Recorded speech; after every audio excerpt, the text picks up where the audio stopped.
to FridayNightOhio.com's From the Pressbox Stark County edition as we get ready to preview Week 14 of the high school football season, which means the state semifinals. I'm Chris Bevan from the Repository. I'm Chris Easterling from the Independent. And we're going to be talking about the Massillon Tigers this week, who beat the McKinley Bulldogs 10-7 in last week's regional finals to get this far, and quite a game we saw the other night, Chris. Absolutely, and it's been the MO of Massillon through these playoffs is that their defense has really stolen the show from the offense. The way they performed, they win two back-to-back games, 10-7, holding two pretty good big play offenses in check. I thought, which was something that I think was somewhat of a question mark coming into the playoffs because Massillon had given up some yards, had given up some points to some teams, but they certainly have risen to the occasion as the playoffs have come into the season. Well, you mentioned Twinsburg and McKinley, two teams with a lot of big play capabilities, and then they shut down Mr. Football, Eric Howard, in the first round of the playoffs. And the other thing that's standing out to me about this Massillon team right now is its ability to win tight games. Those three games, a combined 13-point margin. Every game came into the last minute before it was decided. That says something about the character they have. Absolutely, because this team hadn't had many close games, and when they had close games during the regular season, they lost them for the most part. They lost Ignatius by 5. They lost Steubenville by 10, but that was a tight game through most of the game.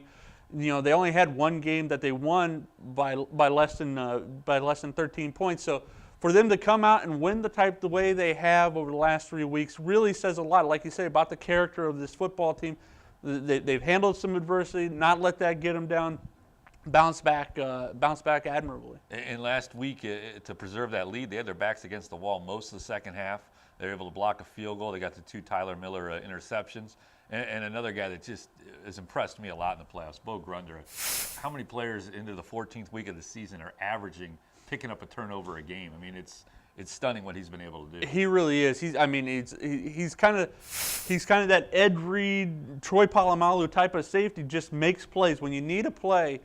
You can, for Massillon on defense this postseason, you can pretty much count on Bo Grunder making it. He had a pick against McKinley. He was in on several tackles, 7 or 8 tackles. I think he's just, flies around the football. He's really kind of the heart and soul of not just that defense, but that whole team, because he's over there on offense, in the slot at receiver. He's returning kicks. He's returning punts. He really kind of the jack of all trades for them, and really kind of makes that Tiger team go. And as well as Grunder has played and his teammates have played, they're going to be tested like they have not been this week. They're playing a Glenville team, which, they have a dozen or so guys that are going to go Division I college football, and quite a few of those, we're talking guys going to the Big Ten and that level of football. So there's going to be great athletes on the field that Massillon's going to have to tangle with and find a way to slow down. Absolutely. They've played athletic teams so far in the playoffs. McKinley was certainly an athletic team with kids going to Division I.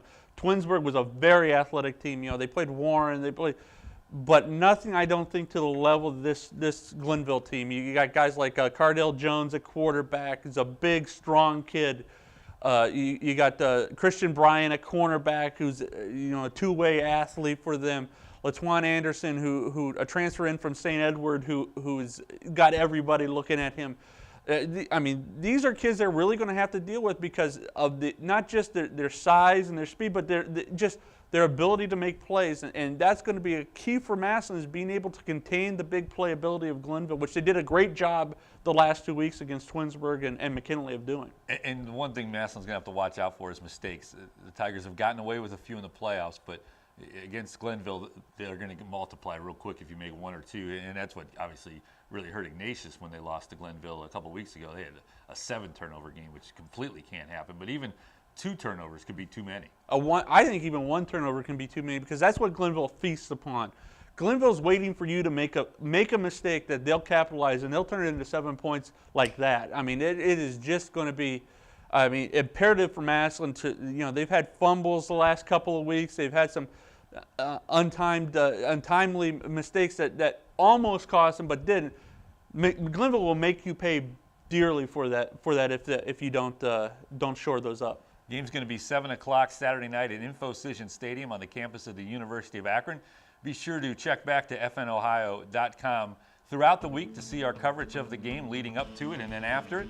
For the Repository, I'm Chris Bevan. For the Independent, I'm Chris Easterling.